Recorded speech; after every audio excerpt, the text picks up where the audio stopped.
jāpaskatās. Par mīlestību, nu jā, man ir bijušas 3 mīlestības. Kaut gan skaitu jau nevar noteikt, bet man bijusi. Pirmā mīlestība man bija, kad man bija 16. Tā bija vairāk tāda platoniska sapņainā mīlestība, un otrā bija vairāk tāda patiesāka, fiziskāka, un tas cilvēks, es ar viņu iepazinos durvīs nav labi iepazīties.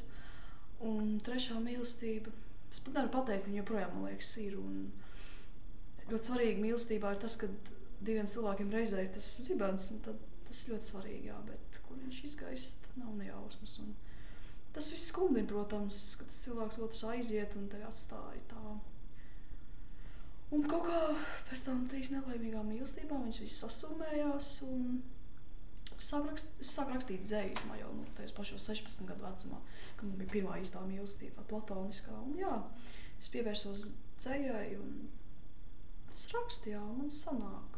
Gan es sev ticēt, ka iet tas ceļš.